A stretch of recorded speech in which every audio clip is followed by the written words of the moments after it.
नमस्कार मित्रांनो, तुमचं स्वागत आहे आमच्या नव्या व्लॉगमध्ये। तुम्ही आमचा कोलॅबोरेशनचा व्हिडिओ नक्कीच बघितला असेल, तर त्याच दिवशी केलेला हा दुसरा मेकअप। तर हा आहे आमचा मेकअप अगोदरचा लुक। यावेळेस आमच्या मेकअप आर्टिस्टने सुरुवात हेअर्स पासून केली होती। पार्टी लुक असल्यामुळे त्यांनी एक बन प्रेफर केला, पण आमच्या मॉडेलला हेअर्स बाबत थोडा संभ्रम निर्माण झाला, त्यामुळे त्यांनी थोडीशी त्याबद्दल नाराजी व्यक्त केली।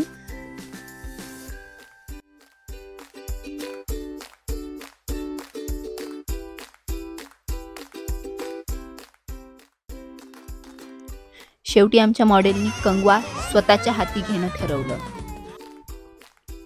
बघा,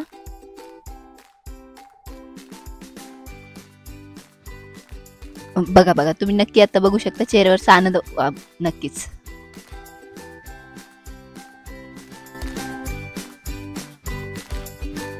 फायनली आमच्या मॉडेलला हेअर्सवर कॉन्फिडन्स आला आहे आणि त्या मस्तपैकी आनंदात आता मेकअपसाठी तयार आहेत। तर सुरुवातीला आम्ही क्लेन्झिंग करून घेतली आणि आमच्या मेकअप आर्टिस्टने आम्हाला एक छान टिप सांगितली, ती म्हणजे मेकअप करण्या अगोदर जर स्क्रब केला तर मेकअप व्यवस्थित सेट होतो। क्लिन्झर नंतर टोनर यूज करून त्यानंतर सेटाफिलचं मॉइश्चरायझर आम्ही यूज केलं। त्यानंतर मेकअप आर्टिस्टने कलर बारचं प्रायमर यूज केलं। एकदा की प्रायमर सेट झालं, मग त्यानंतर C2Pचं करेक्टर यूज केलं। करेक्टर यासाठी की आपले जे डार्क सर्कल्स असतील किंवा ब्लेमिश असतील तर ते कव्हर करण्यासाठी करेक्टर यूज करतो। करेक्टरचं करेक्शन झाल्यानंतर त्यावर कन्सीलर अप्लाय केलं। दर आठवड्याला आम्ही असेच नवनवीन ब्लॉग्स, व्हिडिओज, गाणी, ट्रॅव्हलिंग, फूड अशा वेगवेगळ्या व्हिडिओज घेऊन येत असतो। तर नक्कीच आमच्या चॅनलला लाईक, शेअर आणि सबस्क्राईब करायला विसरू नका। And now it's time for foundation. तर मेकअप आर्टिस्टने मेबेलिनचं फाउंडेशन यूज केलं होतं।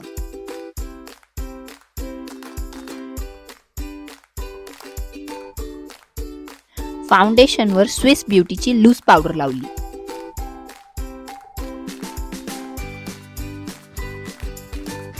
आंखों से तूने ये क्या कह दिया। आता आपण वळलो आहोत डोळ्यांच्या मेकअपकडे। तर इथे नायकाचं आय शॅडो पॅलेट यूज केलं होतं।